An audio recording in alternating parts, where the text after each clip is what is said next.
your picture. It must be on the next page. Can you I'm wait? here. Okay, great. Hi. Wonderful. Well, good. There you are. Welcome, welcome. Thank you.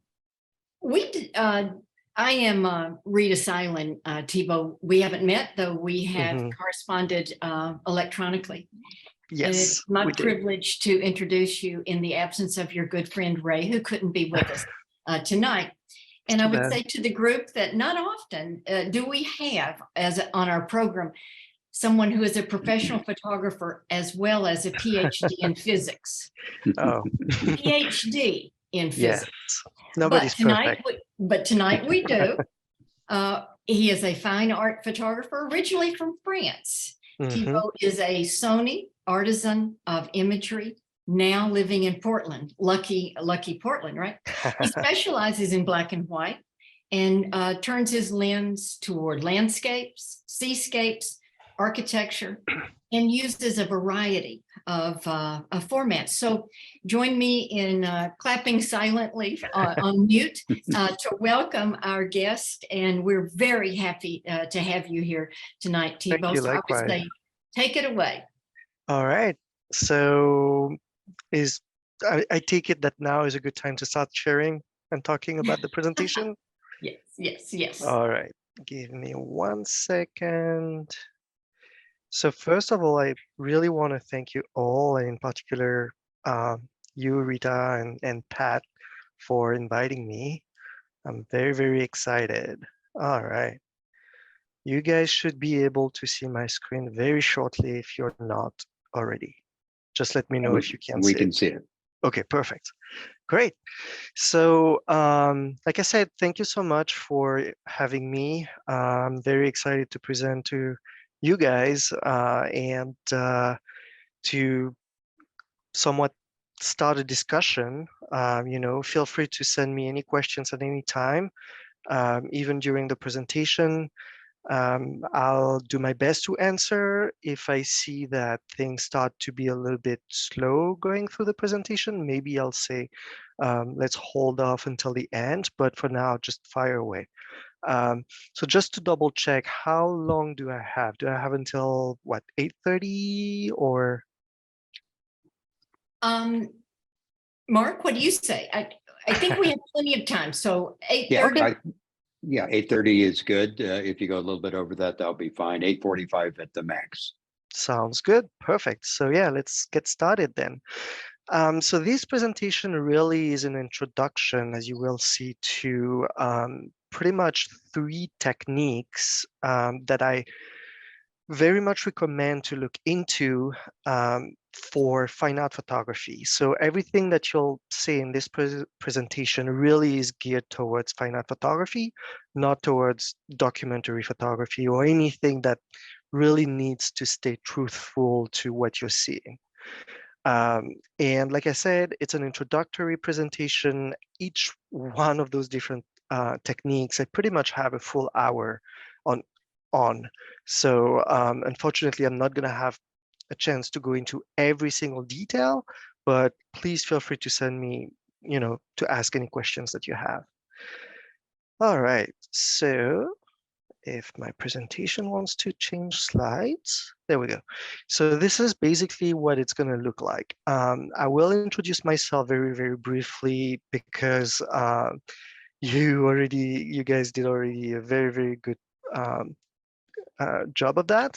Then I'm gonna just again talk a little bit about fine arts in general and put a little bit of a how to say more understanding frame of mind as to what this presentation really will be talking about.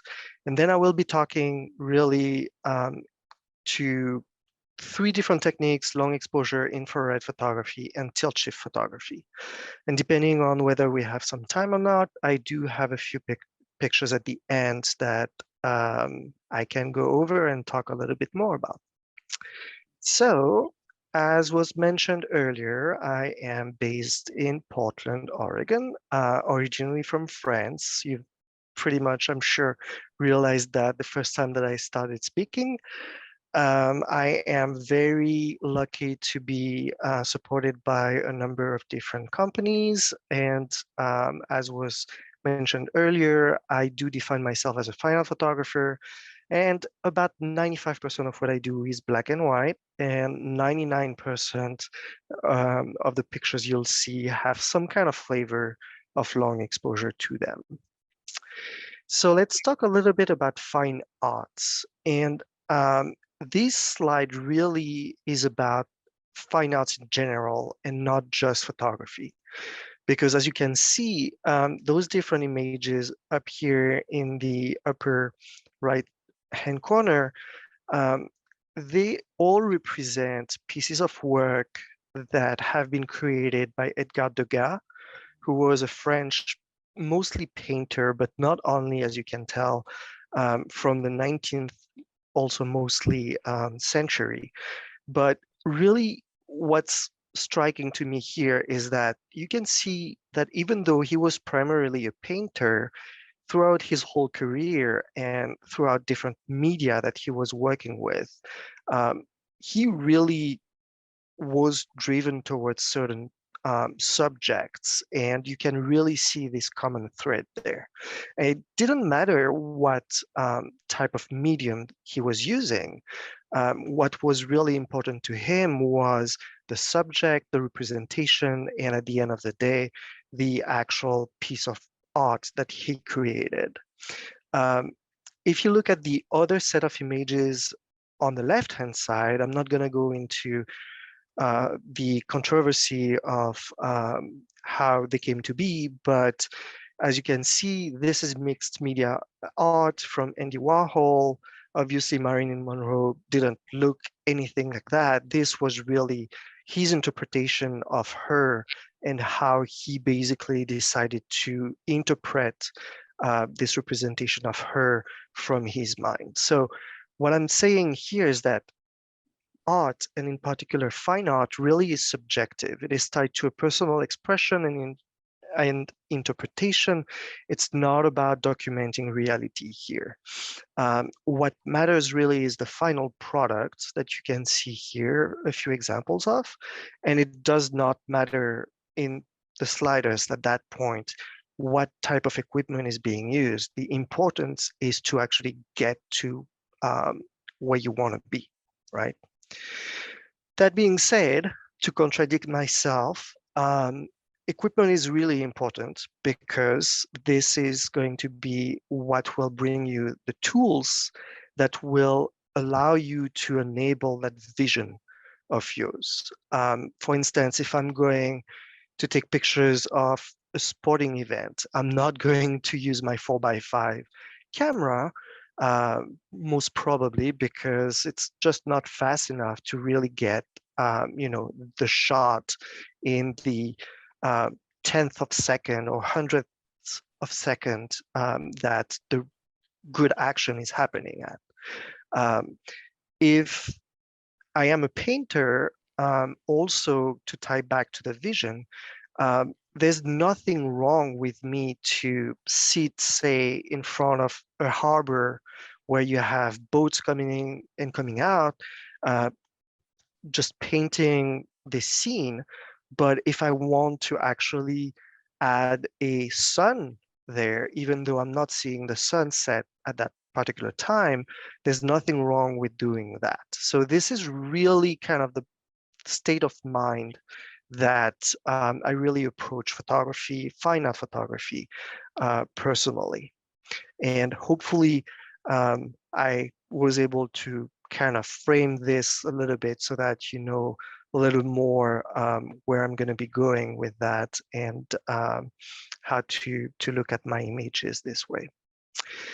So let's go to the meat of this presentation, which really is going to be those three techniques that I'm going to talk about. And the very first technique is long exposure. If I'm trying to define long exposure, the simplest definition that I can find that most people will agree with is that long exposure corresponds to the use of a slow shutter speed to capture images, and that can be in any kind of medium. It can be film, it can be digital, it can be paper negative. Really, at that point, it doesn't matter. It's the fact that you're using a very, very slow exposure time, shutter speed, that really makes all the difference here. But because nowadays it's so easy to shoot in digital, I'm basically going to assume for the rest of my presentation that we're all shooting digital, which I fully realize may not be entirely the case.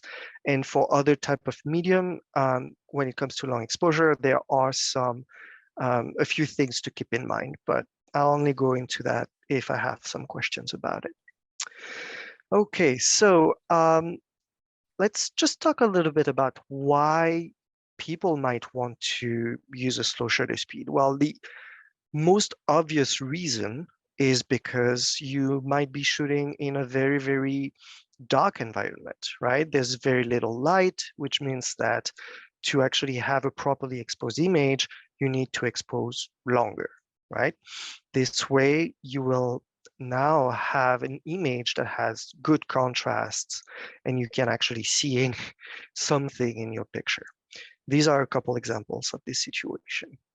Another situation where you might actually want to shoot with a long exposure is, for instance, if you find yourself in a location where there's a lot of people around. And this is a perfect example. This is a picture that I shot in Paris a few years back. The top left corner image is just a regular shutter speed. Basically, you can consider it as being handheld captured. But the one on the bottom right-hand corner, now you can see how people have almost entirely disappeared. Not quite entirely, but almost. And the fact that they're almost gone is just because now, instead of shooting with an 80th of a second shutter speed, I'm using 3 minutes of a shutter speed during the daytime, and I'll get back to that later. But the idea is that the longest the shutter speed, the least you will see people in your scene, especially when people keep moving around. If people actually stay standing still for a while, you can already kind of get the idea that they will show more than if they were just moving around. Another reason, another situation that a lot of people use long exposure is to create light trails in the city. So in particular, during the nighttime, because this is really when the lights of the cars will really show up quite a bit with respect to the rest of the subjects in your image. Those lights will essentially create these streaks, these trails. And this is an example that you can see here. Another example of the reasons why I personally will use long exposure, which not a lot of people actually realize, is that you can use this technique to remove distracting elements in your image. So on the left-hand side, you see this picture where you have all the blades of the wheat here, which is in the Palouse, there's a lot of wheat fields around.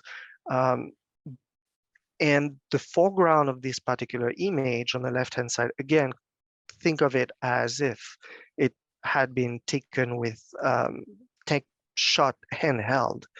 The weeds are very, very, very much detailed here, very sharp.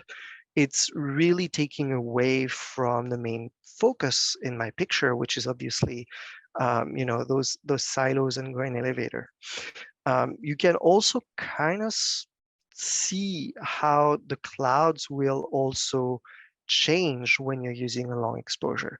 But just to stick to the foreground, you can see now with a 5-minute long exposure on the right-hand side, how, because the wind is blowing, the wheat is basically just moving around, being pushed by the wind.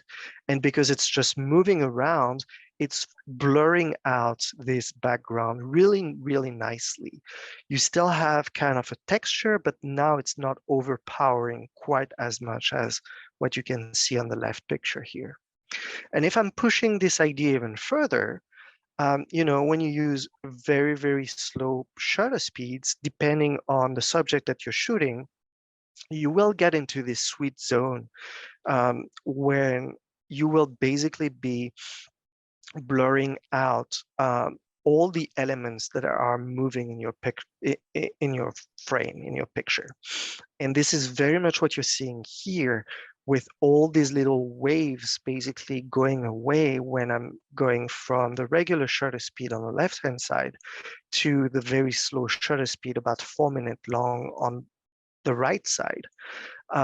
And I am using, in this case, such a slow shutter speed also because I wanted to kind of really make these clouds very, very soft, streaky, and very, like I said, very soft tonalities and gradients in the sky, where now my only subject in the picture, which is, by the way, a really interesting subject, because this is a sculpture, like really, really big sculpture, maybe, I don't know, 70 feet long, something like that.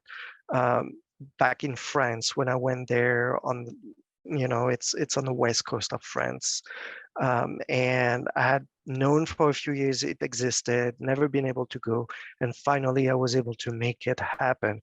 And now, as you can see on the right-hand side, I've completely transformed my image, and it's really focused now on that subject that I have here. I have no other distracting element in this picture.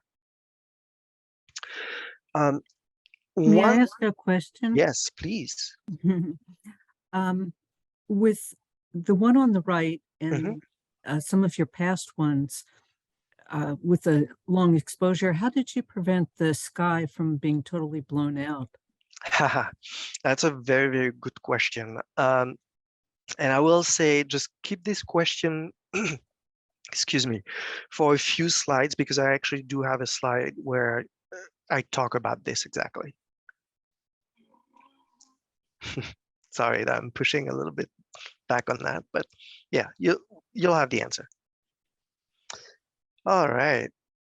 So another really cool, really interesting effect of long exposure is what basically you can see on the right-hand side there.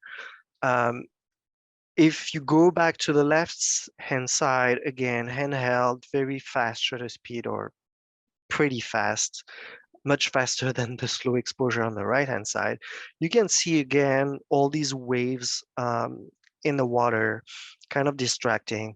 You can also see all these details in the sky, maybe not so much distracting because the sky is very kind of bland, but that sky doesn't really have much to it. It's not that interesting. Now, if you actually use a very, very slow shutter speed, obviously the clouds are moving during the exposure because you're shooting for 4 minutes in this case here. So, and you can see that the clouds are essentially moving inward towards that torii, that gate. I believe it was moving inward. It might have been moving actually the other way around. There would be no way to really know in the case of this picture. But long story short, you can see how now you're creating all these different leading lines that really are all because of the movement of the clouds, and they're all pointing at the main subject in your picture. So it's also really great compositional trick to basically have an image that is much easier to read for the viewer of that image. Okay, so if I go back to my idea of fine art photography, here is another example on the left-hand side, actually a little bit cheating here because I am also using another technique that I'm going to talk at the end of this presentation. But you can see how basically everything is pretty much normal as you would expect. People are just walking by, the clouds are doing what they're doing. They look very natural. If I'm using a slower shutter speed, you can see how the fountain over here now transforms into this really silky, really smooth shape. You also have those clouds that are very nicely framing this, the main element in my picture, which is going to be the main subject in that picture. And then if I'm using a little bit of editing magic, you will see the picture on the right-hand side where I have completely transformed the reality that I was seeing as I was capturing this image and really jumped into this world of basically fine art photography.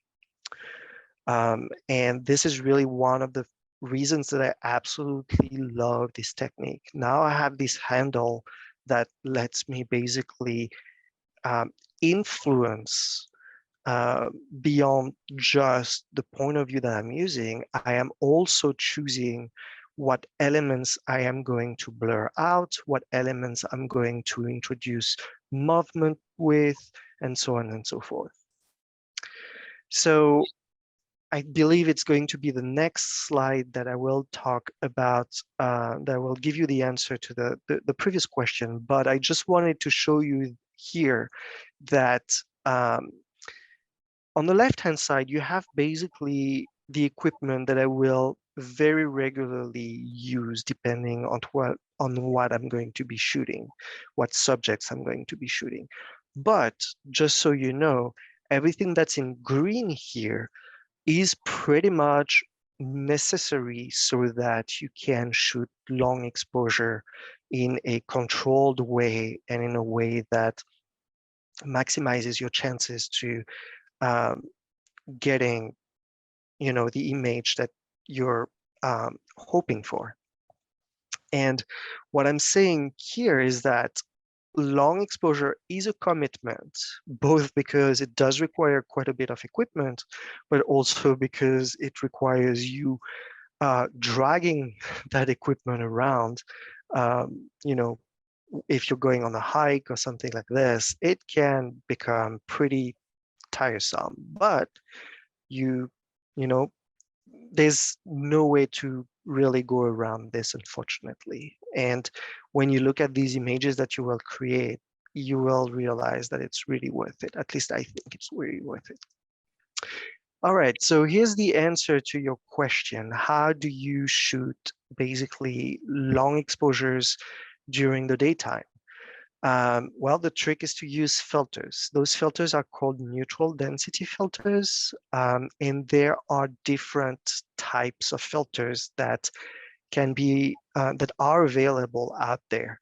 The cheapest version of those filters, which are technically not actually really neutral density filters, there are two polarizers that will be rotating with respect to another, and they will basically at the darkest, which in passing is actually really not that dark.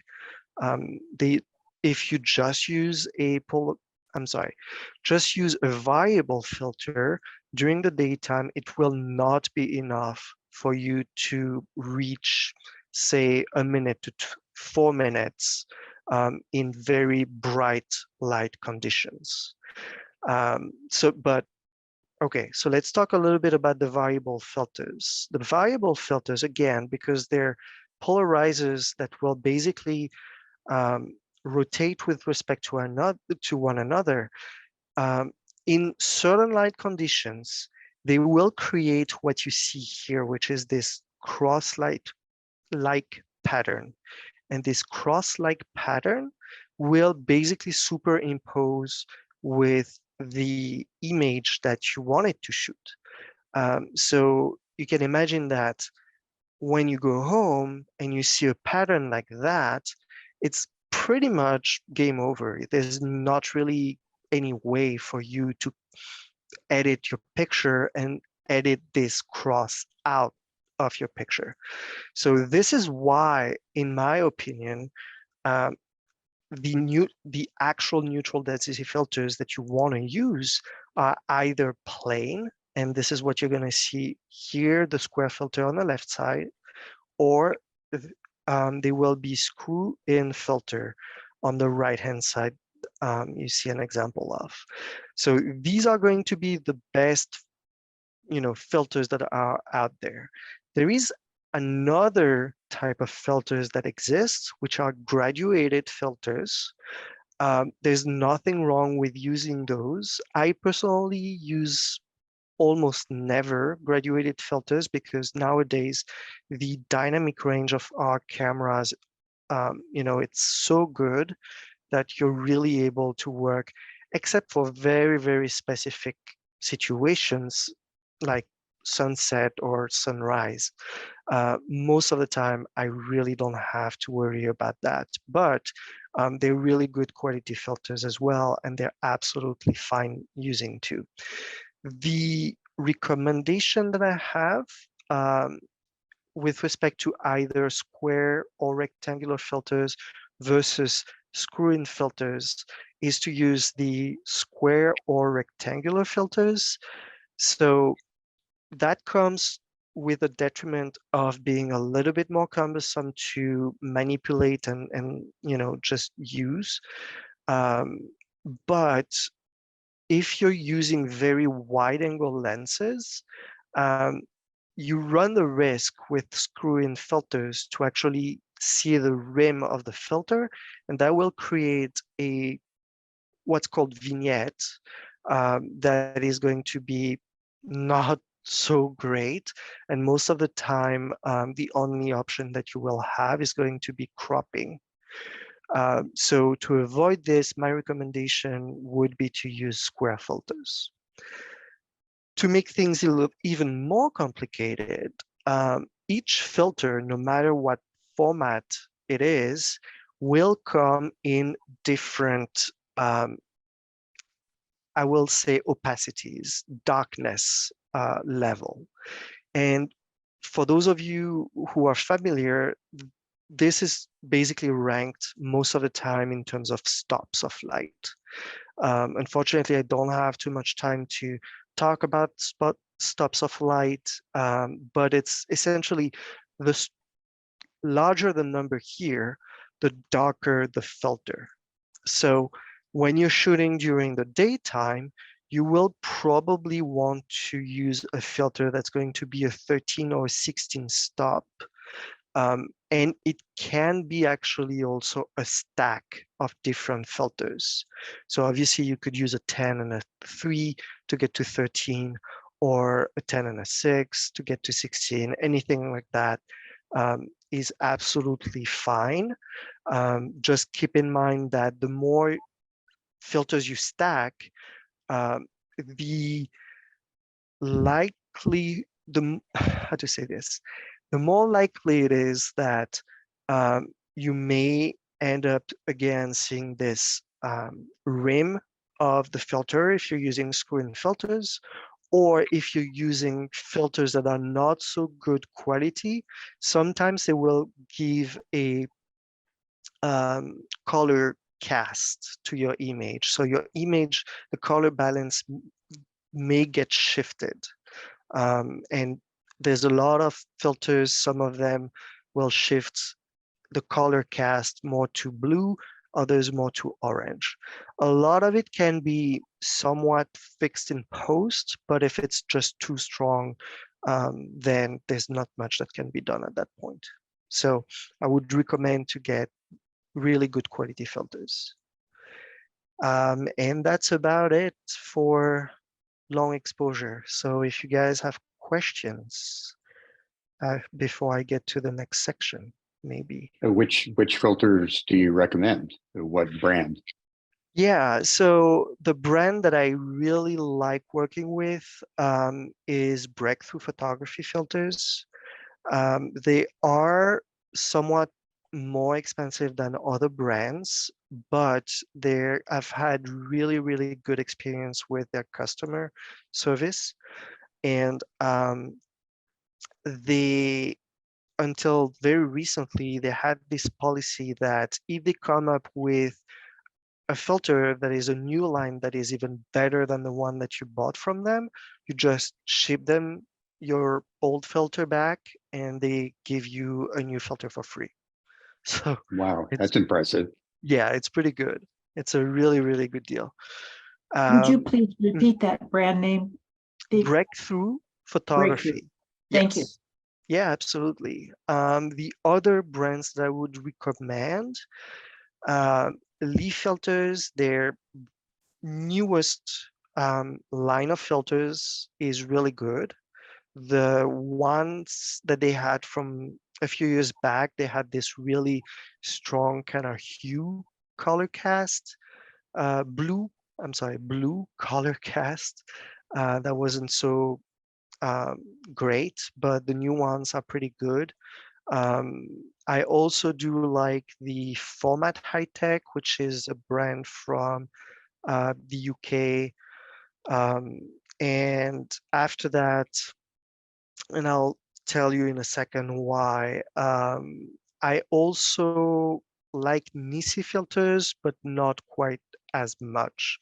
And the reason for that is because the Nisi filters that I've tried, um, they are not great when it comes to infrared photography, which is going to be actually a really nice segue to my next part of the presentation.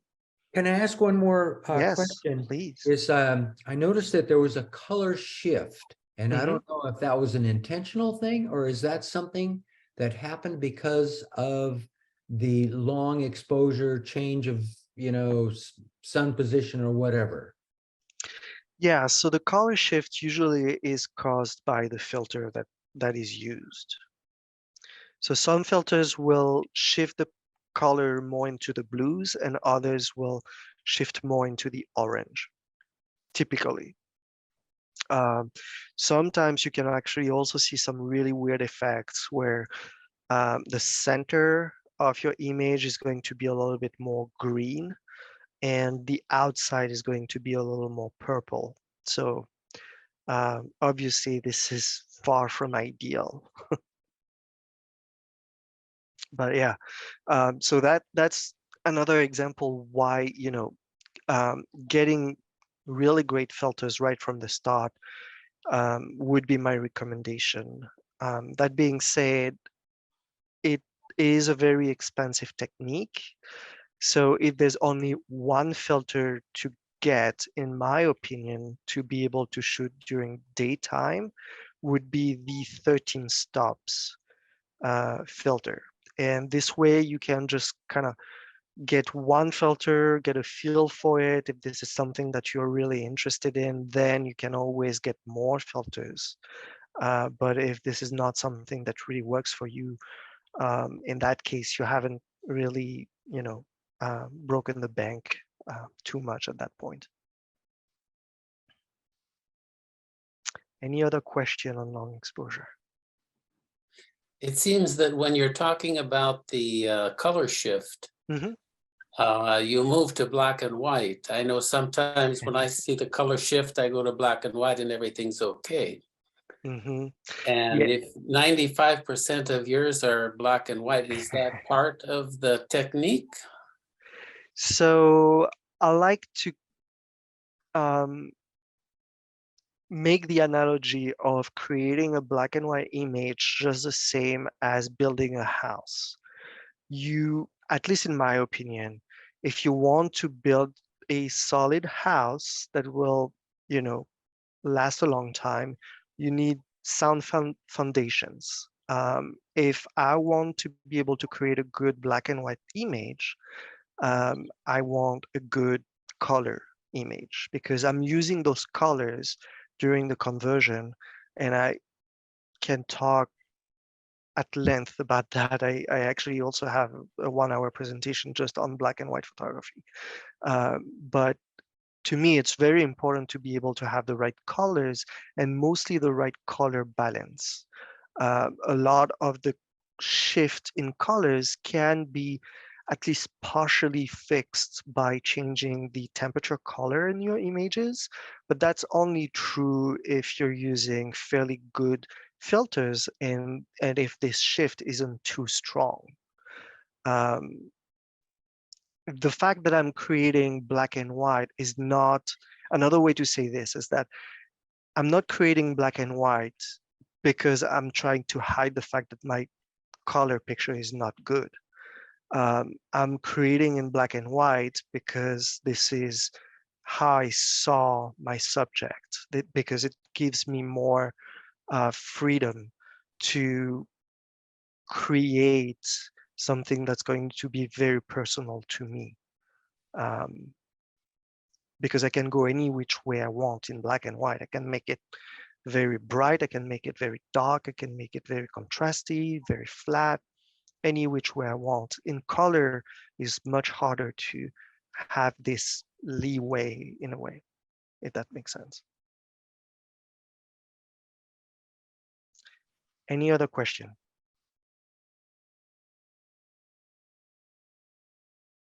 All right.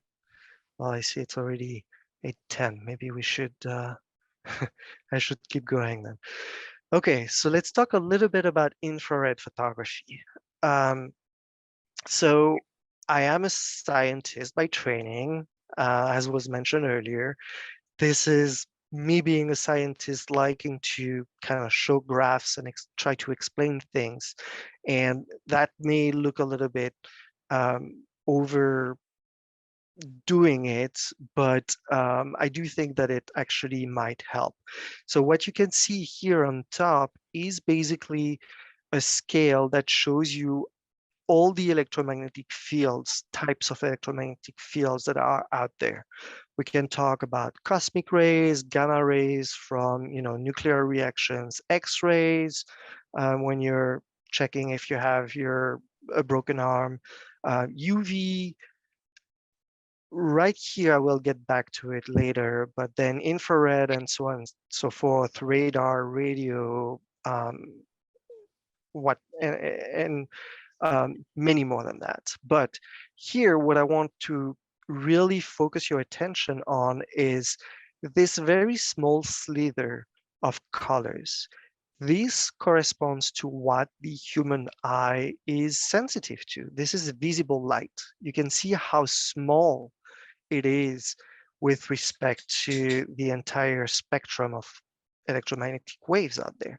So technically, and you know that very well because again, the different types of light that I mentioned earlier, you do have sensors that can be sensitive to different types of light. But camera manufacturers, when they make their cameras, they want to make them sensitive to the same thing as the human eye is, because they want to sell you their cameras, and you don't want a camera that's not going to be able to reproduce what you're seeing, in real life, right? So this shows you how off-the-shelf cameras basically are going to be sensitive to visible light.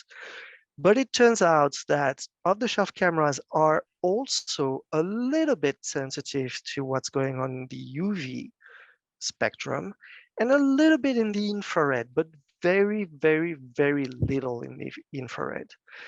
What I'm going to be talking about now is going to be really all of infrared, or at least very much not the visible light, or very little. So on the left-hand side, you have an example here of a visible camera that you're all familiar with. On the right-hand side, you see I basically swapped out the camera with my infrared converted camera. And if I am not using any sorts of custom white balance or anything like that, if I'm just looking at the picture straight out of the camera, this is what I'm seeing on the right-hand side. As you can see, it's very, very red, right? The other difference that you can see is how, in particular, the foliage really shows differently as compared to the visible picture. Just to make it a little bit easier on us, I'm showing you these exact same pictures, but now in black and white. The other thing that you can see is how the water also, kind of the reflections in the water are very different. So let me give you one more example. This is actually a picture that I shot of trees that have been planted in the water. We don't have enough time, unfortunately, for me to tell you why that was. But believe me, those are trees in the water. This is a long exposure picture, which is why you can see those streaks in the clouds, but also in the foliage of these trees. And if you are very, how to say, careful, you can see actually in the back, there's silhouettes of people. So now if I zoom in a little bit more, you can see how with the infrared, again, the foliage is very, very bright as compared to the sky that is kind of contrasty and somewhat darker. If I am zooming into where I see those ghosts, if you remember the one picture that I showed you earlier with the ghosts of people, for regular visible cameras, people will show up most of the time darker against your background. In infrared, most of the time they will show brighter against a darker background. And now if I look at the water is actually going to be dark most of the time in infrared as compared to very, very bright when you are shooting long exposure with a visible camera. So these are fundamental differences between visible and infrared images. However, they have been shot, they have been captured. And there's really two ways to capture infrared images. The very first one, excuse me, is to use a filter. So it is going to be an infrared filter. That infrared filter will basically cut out all the visible light and will only let infrared light through. The other way of capturing infrared images is to use a camera that has been modified, which is called converted, to infrared. And I'll tell you in the next few slides, there are actually different options there. This is just an illustration on the right-hand side here, the way that people actually have cameras converted. They don't actually pull the entire sensor and stabilization system out of the camera. They leave everything in the camera. They will actually remove the filter that the manufacturer has put on the sensor. That filter is the one that I mentioned earlier, is here to make sure that the camera, when you get it off the shelf, will be seeing things very much like your eye will see things, right? But if you remove that filter and put another one, it can be clear glass, for instance, where you will be able to see all of visible light, but also some UV and very much of the infrared, or it can be anything in between. And I will get to that in a second.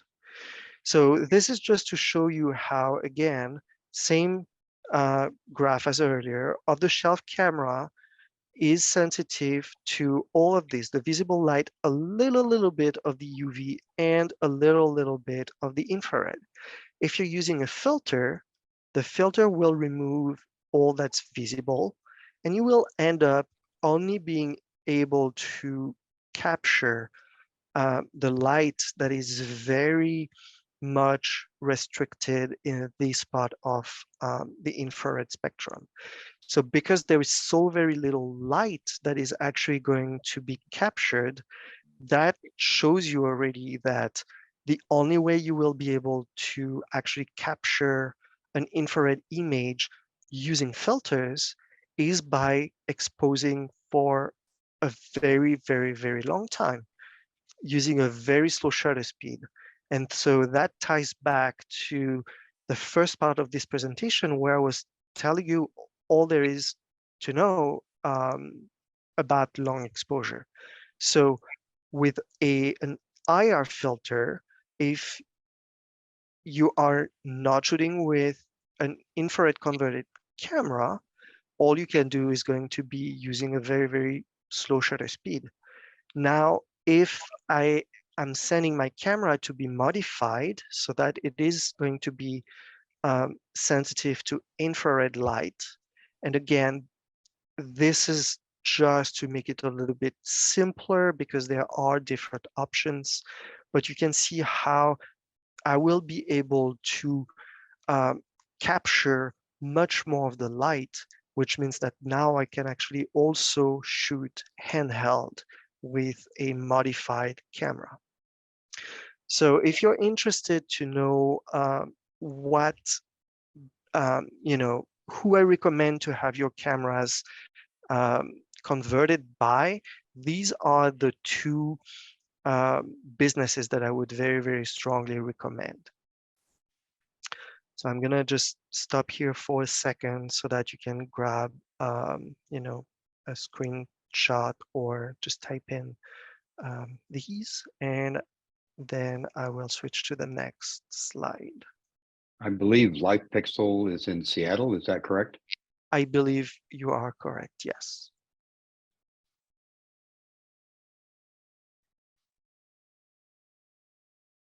All right. So, because we don't have a whole lot of time, I will actually go a little bit faster with this particular slide. But on the left-hand side, essentially, for this slide and the next two slides, I believe, they're built exactly the same way. You still have that spectrum of light with the normal cameras that are showing here. Then under, you will see some arrows and different words and different numbers. Those correspond to the different options that when it comes to converting your camera. So when I say I have a camera converted to infrared, it really doesn't mean much at that point because it could be any one of those different options. The one that's full spectrum that I kind of want to call out here is interesting because that one will basically be a conversion where you take out the filter that was on the sensor and replace it with clear glass, meaning that your camera now will be sensitive to all of visible light as well as much more of the UV and much more of the infrared. So now you will be able to play with filters to really get exactly what you want there. On the right-hand side, you can see how, and I should mention that these images have been shot with an auto white balance, which is not necessarily something that is recommended to do, but I just wanted to show you these different images because each image will correspond to each one of those different options. And you can see how the overall, how to say, feel and colors actually of those images very much changes between just a regular off-the-shelf color picture for the one on the top left, all the way to quote unquote standard infrared, which would correspond to having a camera converted so that all of visible light is cut out. You can only detect infrared light. And that actually also corresponds to what you would be able to capture using a filter. Again, the only difference here with a filter would be how how much longer you would have to actually capture that image to have a properly exposed picture. So now, if I am using a custom white balance, this is where it becomes a little bit more interesting. You can see how those different options will really affect the color balance and the contrasts in your images. One thing to note that I have mentioned earlier in the very first example is how the contrast in the sky really increases as you are more and more sensitive to infrared light. And by that, what I mean is that you're less and less capturing visible light. So this is basically what you would expect from infrared. The other thing that you would expect from infrared is also how much brighter the vegetation will look.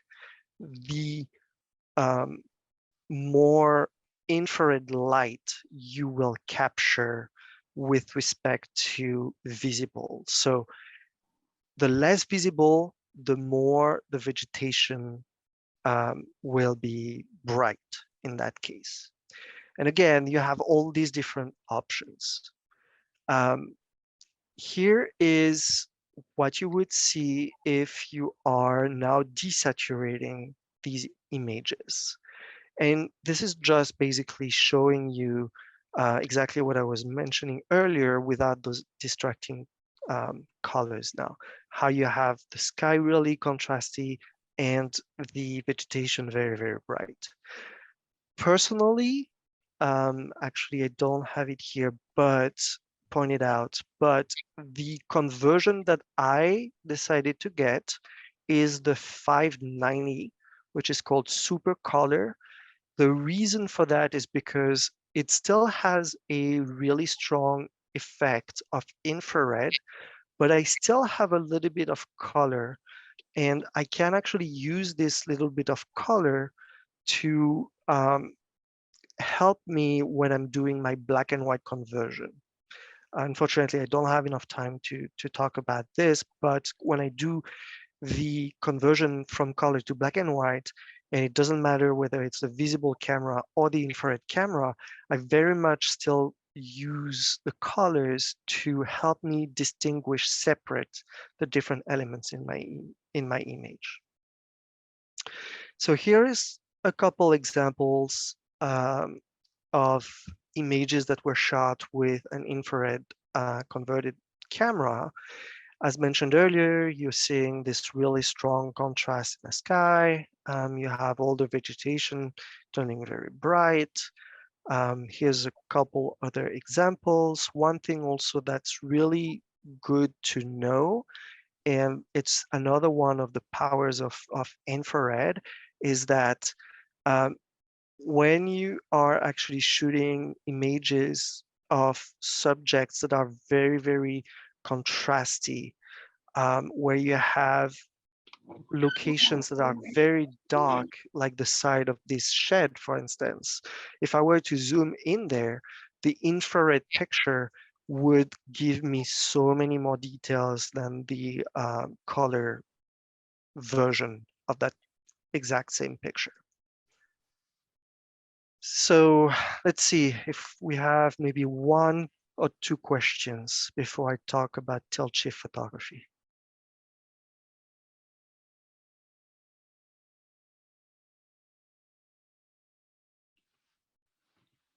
Well, I guess I was very clear. Thibault, I think you were Yes. very clear, and I think your subject Great. matter is interesting and very intense, and I think we're all digesting a little bit. Yeah, no, I can get that. Thank Yeah, you. it's been a long journey for me to get into all of these different things. So I know I'm kind of throwing a lot at you right now. So no worries. Okay, so let's talk a little bit about tilt shift photography and some of the concepts. So one of the main reasons to do tilt shift, and in particular shift, is to shoot architectural photography. So I'm sure that you guys are very familiar with the situation where you want to take a picture, of a cityscape. But if you're keeping your camera straight on because you can't get the right lens, because the right lens doesn't exist, because it would be way too wide, you can't actually shoot in a way that you even have the top of all your buildings. So you have the top of the building that's cropped out of the frame. The only way with a regular lens and a regular camera to avoid this is to basically point up. Again, this is something that I'm very much certain that all of you guys are very familiar with. When you're tilting your camera up, now you have this really strong distortion where you have the top of the buildings that will eventually, uh, make lines that will converge to the top of the camera. Sorry, of the image. If I did it artificially there, but if I were to point down, the same effect would be happening, except that now all the lines would be pointing at the bottom. So again, very, very strong distortion. The only way to fix this with regular cameras is to do some editing. It can be done, but when you're doing this, you're skewing the pixels, which means that potentially there could be interpolation issues. You most often than not also end up having to do some cropping, which will change the frame, the composition of your picture.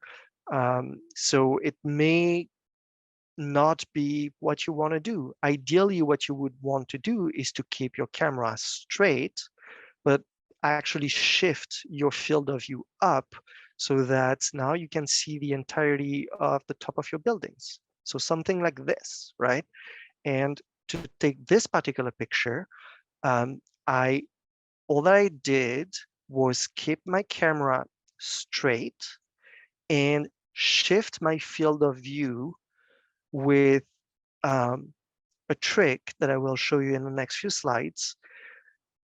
And by shifting my field of view, I am able now to get the top of the buildings and more, right? So I have no distortion, no cropping.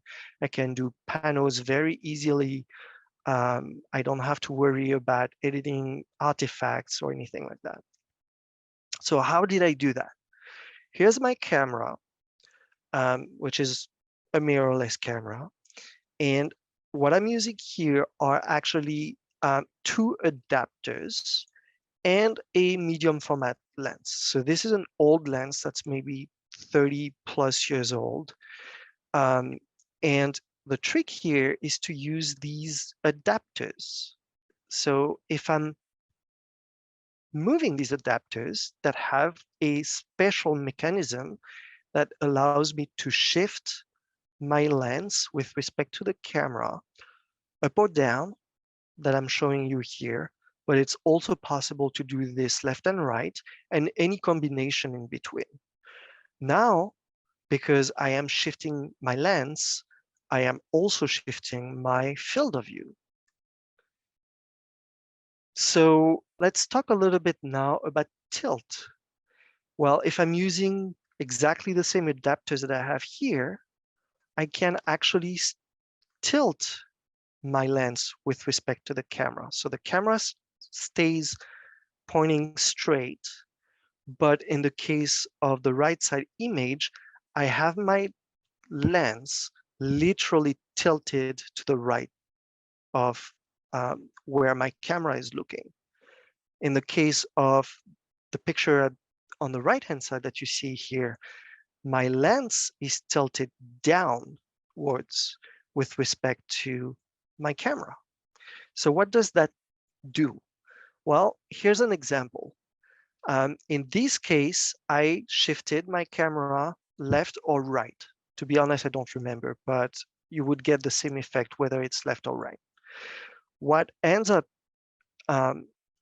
the effect that you can see here now is how this tattoo is perfectly sharp, but the further to the left or to the right, the blurrier the image. So what I'm doing here is that I'm playing with the focal point, not point, plane.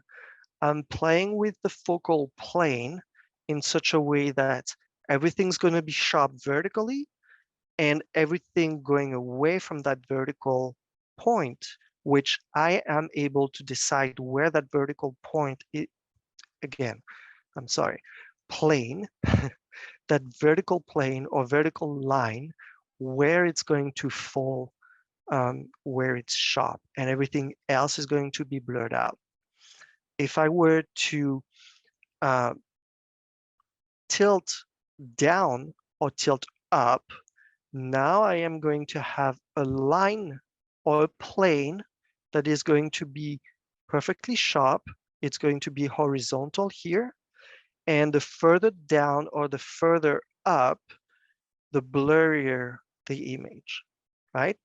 So now you can see how by using tilt, I have this other handle that allows me to very, very precisely decide what is going to be sharp and what is going to be blurred out in my image in a way that regular lenses don't allow me to do.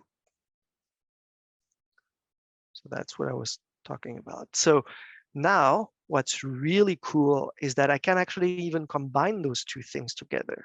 I can shift as well as tilt. And now I'm able to go really crazy with the different options that I have when I'm capturing a scene.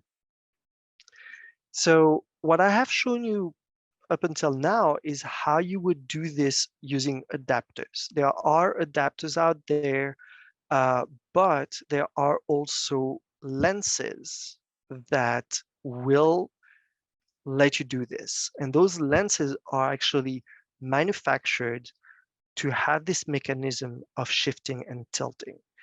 The only drawback of these lenses, so the advantage of these lenses is that they're much more recent, so you can control the aperture and you'll be able to have the camera communicate with the lens. However, those lenses are very expensive. Typically, they're about a couple $1,000s, while this really old Mamiya 645 lens is maybe $300, and each adapter is maybe $400 to $500. So you can see how, I have two adapters here. I have one lens there. This is going to be cheaper than one of these lenses. Now I can get more cheaper lenses, and I have a whole range available to me to be able to play with different focal lengths. So that's pretty cool and much cheaper now than using those really expensive lenses. So if I'm shifting from left to right, I am going to be able to create a really cool panel very easily. I can also do this vertically. I'm passing a little bit faster because we're getting closer to the end of the time that I have. Another really cool effect is called the miniature effect. So this is something that's very famous for shooting from on top of skyscrapers, because they're so far up that they really bring out this effect that it's almost like you're looking at a miniature. In this case, I'm using it differently, but it's really very much the same idea. You can also use, as I mentioned earlier, blur and tilt to focus the attention of the viewer. I know those images are a little bit small, but here, this is the area here on top, at the top of the One World Trade Center beyond on the other side of that mesh, this is where I decided to put the focal point, and everything else essentially would be blurred out. I did exactly the same thing in this picture, where on the left and on the right, it's getting blurred out as well. And you can also use this technique to develop mood and mystery, because you're essentially blurring out part of your image. It's, of course, focusing the attention toward where it's sharp, but also because it's blurred out, it's a little harder to kind of make out what the shapes are, what's going on in these parts of the image. And so it is building up that kind of mood and mystery. I don't think that I will have enough time to talk about these pictures, so let's maybe just go to, if I can, there we go. So I just wanted to mention real quick that I do have a few workshops that I am going to give in the spring, one on infrared photography.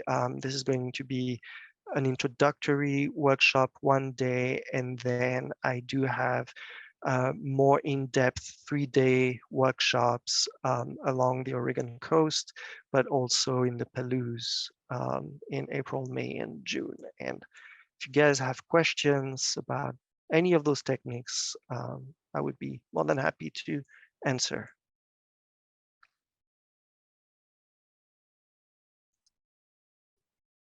Thibault, Wow, I know that's- that at least one of our members has a new tilt shift lens cool. that she's really working to make friends with. So she has watched a number of your YouTube videos. Oh, cool. And then I couldn't name who, but I will tell you there are members here that are here tonight who have done infrared. And Nice. I think that seeing your rather scholarly description of what in the world is getting captured, probably very enlightening, because many times, and everyone, you should speak for yourself, but many times we try new things and don't really know the why, that what is happening in the device. So I just want to thank you, and please, everybody, Absolutely. ask some questions, but in the next few minutes, I just want you to know how much your scholarly interpretation and delivery has it's really been very interesting. And Thank you. thank you so Yeah, much for the work you absolutely. did to put it together. Yeah, for that's sure. very informative, and it was good to see how you're mixing these different concepts together to make these really amazing images.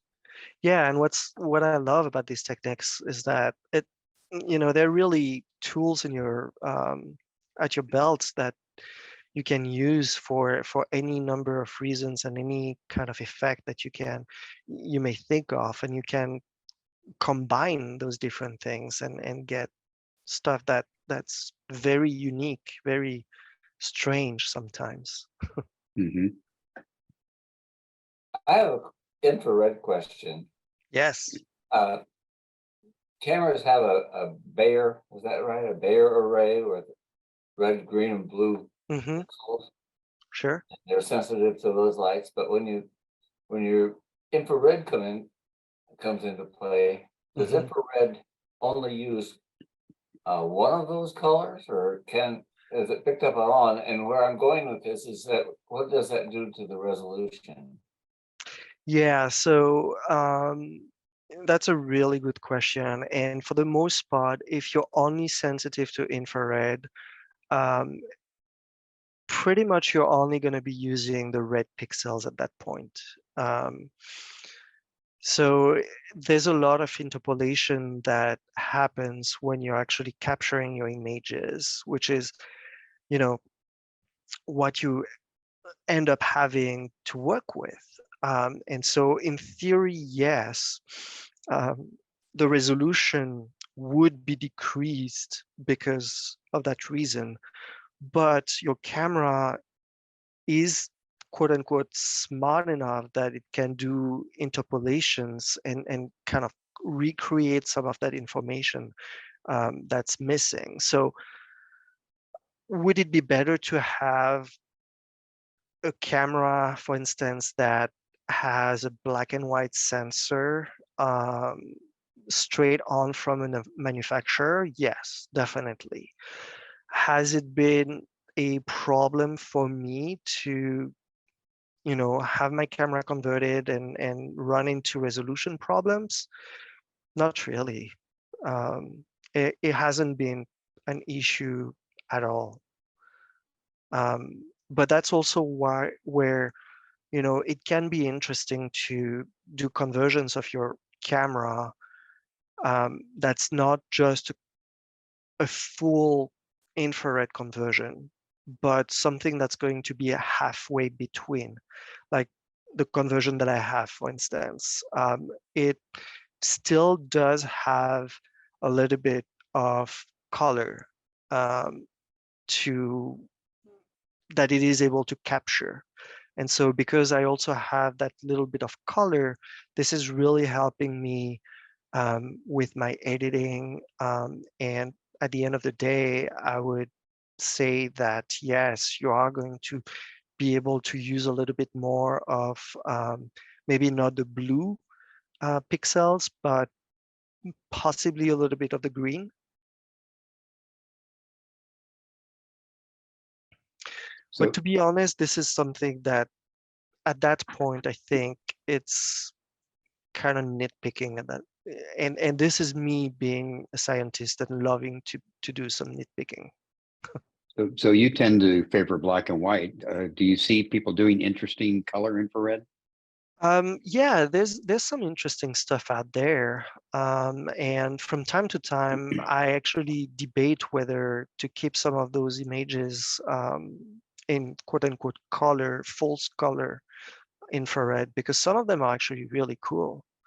But you can, so with the conversion that I have, which is the 590 nanometers, you would be able to essentially get the exact same. It will require to do a little bit of tweaking in post, but you can get exactly the same effects that you would see with some of the back in the day film infrared with, I forgot where it was. I think it was a Konica.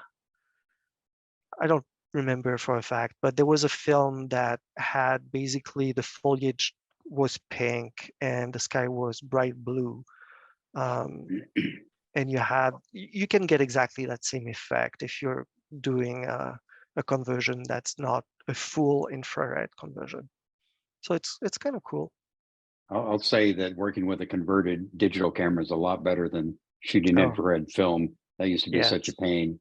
yes. And that's one of the things that I mentioned at the beginning that I wouldn't talk about, but what's great about digital is that there's no reciprocity failure whatsoever.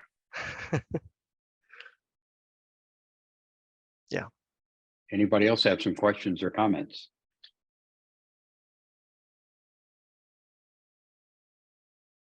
Well, it sounds like you did an excellent job of transferring information to us.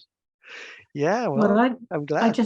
I would just like to say that for me, particularly, the long exposure was the most probably relevant and interesting.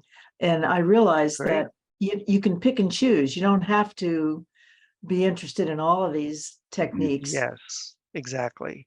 And by the way, before I forget to mention it, turns out that I am giving a presentation on on long exposure that's going to be focused on long exposure, so much more in depth with more details about the equipment and all these things tomorrow with B&H. And it will be online and it's free. So if you guys are interested, shoot me an email, sign up for my newsletter, however you want to do it. And whoever signs up for my newsletter, I will send them the link to register if you guys are interested and available then. Thibault, can you Yeah. tell us how to sign up for your newsletter? How would we do that with the greatest of ease? Yeah, so hopefully you guys can see my screen here. We We can. can, yes. Okay, so I'm going on my website. And you guys can see my website, right? Yes. Okay, perfect. So just at the bottom, it says sign up for my newsletter. Just put in your email address, first name, last name, subscribe, and that's it. Thank you. That's very That's easy. helpful. Easy. Yes. And I would say to anyone who hasn't had the chance, Thibault's website is beautiful. Well, thank you. So while we were knee deep in a lot of the scholarly parts of these techniques, if you're wanting to see some of his beautiful work, it's certainly there for the taking on his website. So you might want to take a look Yeah, to see what he does with all of this information that he gave us tonight. Yeah, feel free to. You can pick any one of these sections, or just click browse artwork. And also, if you have any questions, if you want to get in touch, just feel free to email me or call me. No problem. I'll be happy to chat. Wow, these are beautiful. Thank you. All right, well, why don't we give Thibault a silent clap? Oh, Thank how you so about much a noisy for taking one? the time. Feel free to demute and do a noisy one. Thank you for taking the time and sharing your Absolutely. knowledge with us. It was really an interesting program. More than Very, happy to. very interesting. Thank Yeah, you so of much. course. Thank Absolutely. you, Thank you Thibault. for having Excellent. me. Excellent Thanks. presentation. Thank you. You want to close your screen share now, and we'll all go Sure. back to our thumbnail sketches of our faces. There we go. If there's anyone who has anything to say, we can now say it to our faces. Yeah, we've got 10 minutes before the meeting ends. So anybody has anything they want to talk about or bring up, or they just thought of a question they'd like to ask, go for it. Has anybody tried well- any of these techniques? Oh, go ahead. Go ahead. Michael? No, I was going to change the subject, if that's okay. Mhm. Back to the iPhone. Uh-huh. I wanted to tell you, I had the experience of going to a family memorial in New York. And there was a fellow there who had a lot of camera gear. And I noticed that when he was starting to photograph people, that whatever they were doing, whatever conversation they were having, they would kind of stop and pose for him. And so I started using my iPhone to photograph the event. And the beauty of it was no one paid the least attention. Mhm. I didn't interrupt any conversations. And it was a memorial, you know, all these families have come from all over the country to be there. So these were kind of important conversations that they were having. I felt that the iPhone really let me get a lot of really good photographs and turn those into a book for the family members who came, of what the real event was, not the staged version. Yeah, and it works great for street photography too, because everybody's walking around with a phone, so no one really pays attention. Yeah, exactly. I wonder if you can get an iPhone converted for infrared. Won't be long. It won't be long. Probably not. Let me know if you're able to. Yes, but I think there are post-production tools that will make anything you photograph look suggestive of infrared. Nothing like the real thing that you've given us tonight, Thibault. I wouldn't dare suggest that. There's a person in Vancouver that converts. Maybe I'll send him an email and ask him if he tried it. I'll send him one of my old iPhones. There you go. That'd be a good use for an old iPhone. I just converted my third camera to infrared at Life Pixel, and just so you know, it's about $300, including shipping. Yeah, and it's preferable to do with a mirrorless camera, because then you don't have to mate a lens to it. My understanding is if you're working with a DSLR, it has to be married to a particular lens that you have to send in with the camera so that they can focus it, whereas that isn't an issue. And you can learn about that on Life Pixel's website. Yeah. That's where I read that a couple of years ago. Well, if you shoot in live view, the focus works. Yeah, so that's one of the things I was going to mention, is that when you're photographing with the viewfinder on a DSLR and you have an infrared converted DSLR, that's a problem, because you're seeing in visible, but the camera is seeing in infrared, and the focus is most of the time shifted. Oh, yeah. Oh, Yeah. that's interesting. So to avoid that, you want to shoot in live view Oh. if you're shooting a DSLR. Oh, yeah, I see. Uh-huh. But You I'm shoot in shooting live me. view. Yeah, I'm shooting mirrorless, so I don't have to worry about that. Mhm. Nice. If you're interested in infrared, Light Pixel is a great website to check out. They have lots of examples, and they usually do a sale around this time of year because they're kind of gearing up. Most of the people I know who shoot infrared tend to favor times of years when there's lots of greenery outside, and so that's kind of season. That season is coming soon. There's also a company called Colari, which does conversions as well. Anybody Thibault, else?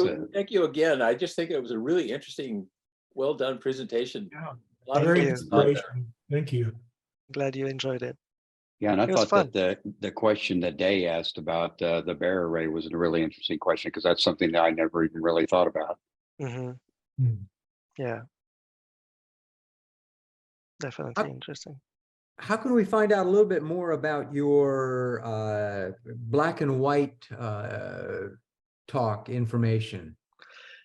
So I have a whole lecture. Okay, if you allow me, I will share my screen again briefly. Mhm. Let's see if that works. Should work. There we go. So if you go to lectures, Hmm. you can scroll down, and I actually have the different lectures that are available. And let's see, might be this one. Yep, the art of black and white photography. So I do have a whole lecture on it. Feel free to take a look at it if you're interested. I'm more than happy to come back, or I'm more than happy to let you know the next time that I'm giving it. Right now, I am actually discussing with B&H to give exactly this lecture in July, but we still need to confirm the dates. Well, And which one is that in July? black and white. Black Yeah, and that and would white. be white. the black and white. Yep, All right. correct. So if we're on your newsletter, or if we sign up for your newsletter, then we would get that information. Exactly. Yes, you Yeah. will. I've been getting the newsletter for a while and it's very interesting and very informative. Thank you. Thank you for signing up for it. Thibault, what time is Mhm. your workshop with B&H tomorrow? Tomorrow, let me double check. I think it's 3 p.m. I just want to make sure that I'm not saying something wrong. It's either 2 or no, it's 2 p.m. I'm sorry, 2 p.m. East Coast, West Coast. 2 p.m. for us, West Coast, but 5 p.m. East Coast. And just again, it's mostly on long exposure. Am I right? Yes, it will be focused on long exposure. Correct. Thank you. All right, we've got like 5 more minutes. Anybody have anything they want to talk about or another question that they just thought of that they'd like to ask?